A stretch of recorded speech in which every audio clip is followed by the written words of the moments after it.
Hey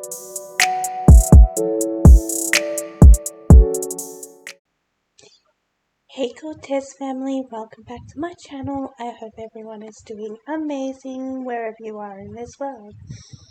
So sorry for the very big gap in videos. Even now my voice isn't working to make my lips work.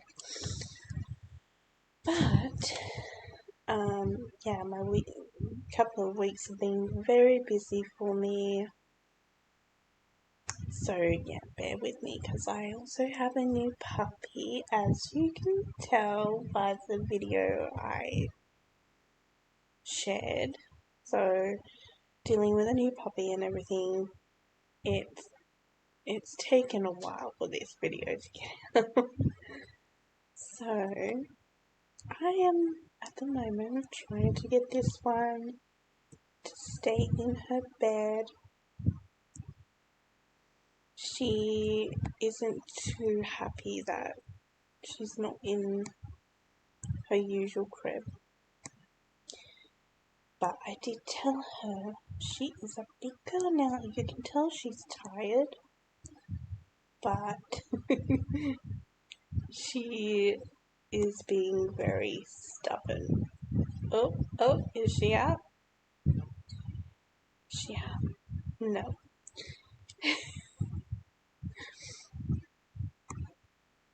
So that is what's happening.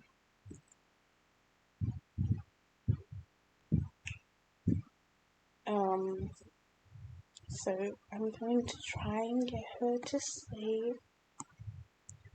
Probably read her a story.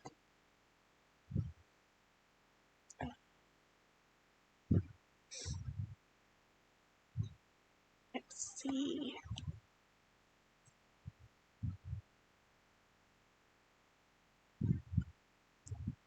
Okay, let's see. A soft and fluffy velveteen rabbit lived in a toy box in a boy's room. Each day the boy opened the toy box and picked up the Velveteen Rabbit.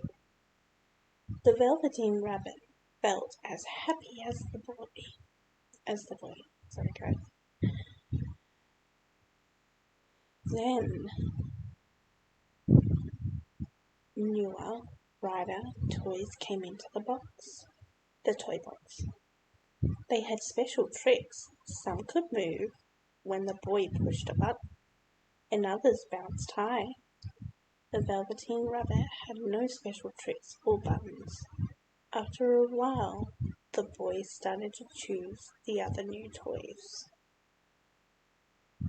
At night, when the toys were back in the toy box, the other toys talked with pride about the fine things they could do. The Velveteen Rabbit was quiet. There was not much to say. The only other toy in the toy box that was soft and fluffy like Velveteen and could not do any fancy tricks was Cowboy Horse. Cowboy Horse was old and most of his fur was worn away.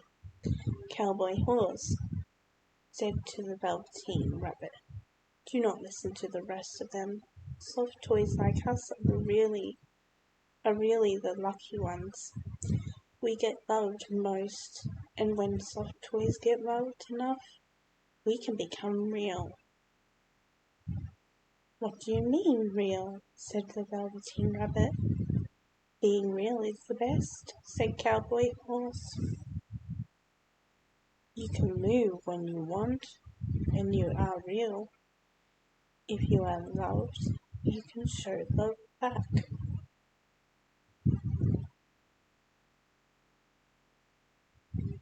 One day, Nana, who took care of the boy, flew open the lid of the toy box.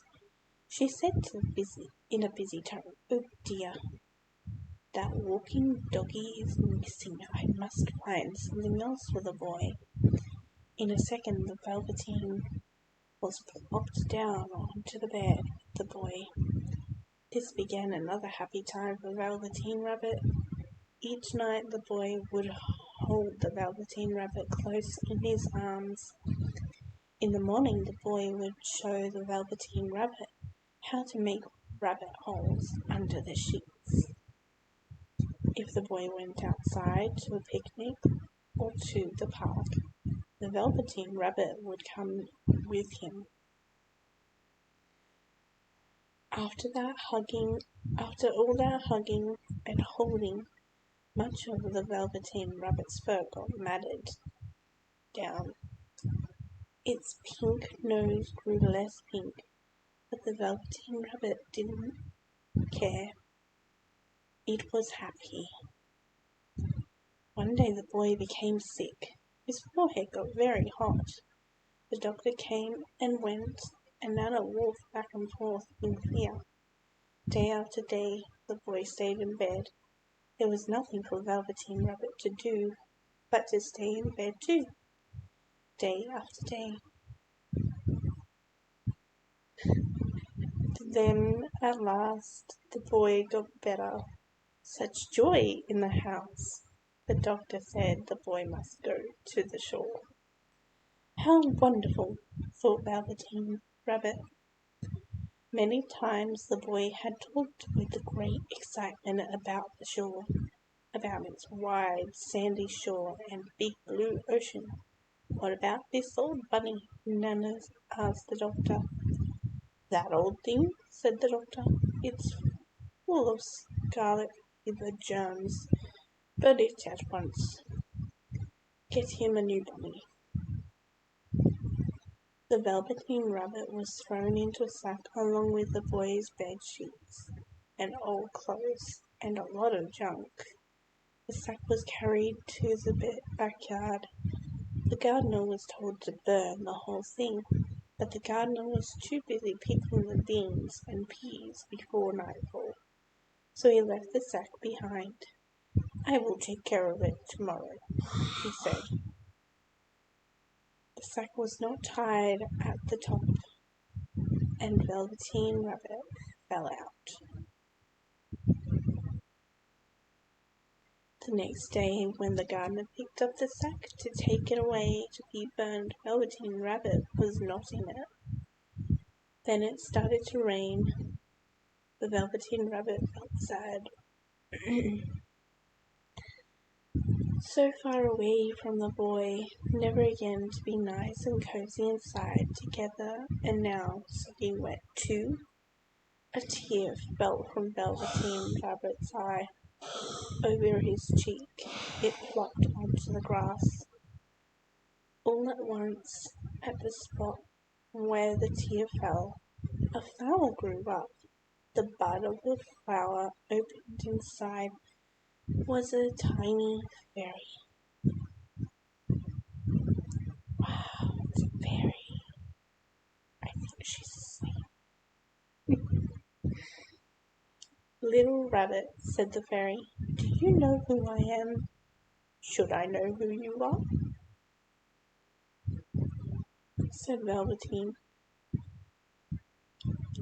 I'm the fairy that takes care of toys that are well loved, said the fairy. By then the Velveteen Rabbit was shabby and frayed.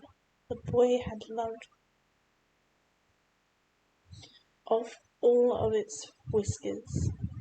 The pink lining in the ears had worn into light grey.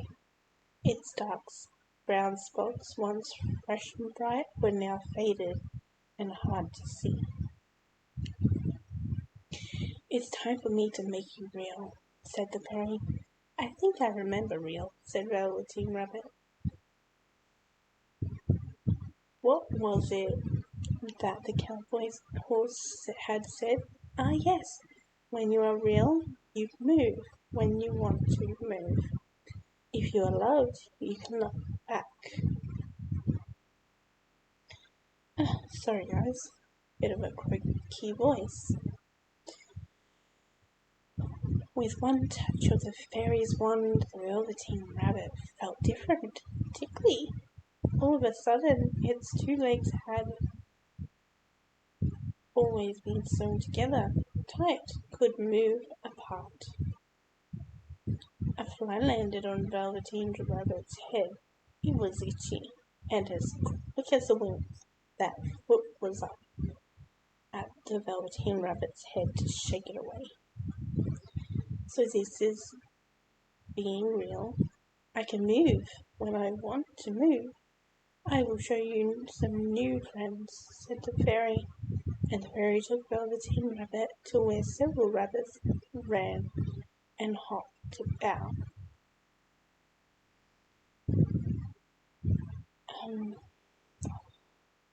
Soon they were all great friends. Time went by. The boy came back from the shore. All better now.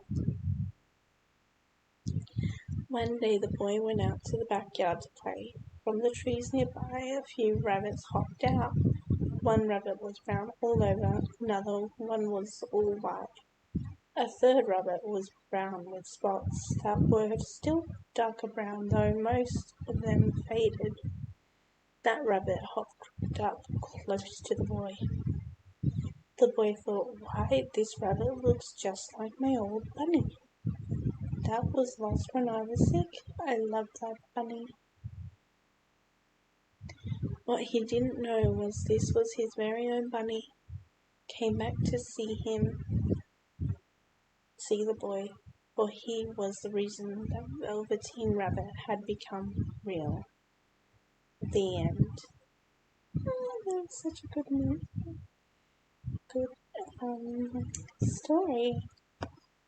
Guys,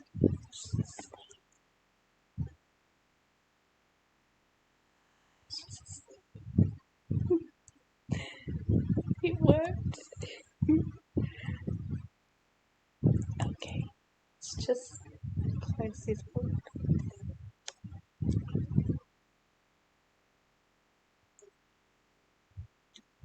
Alright, I'm gonna sneak out of here.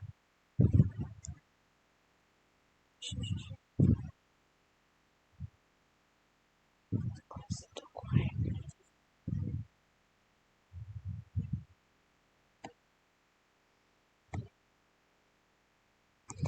Anyway, that is my video for today. I'm sorry it was so short. I just had to pull this one out of the hat basically, but I hope you guys loved the video. Don't forget to like, comment, share and subscribe to my channel. Hit that notification bell because you know you don't want to miss a thing. Until next time, bye family.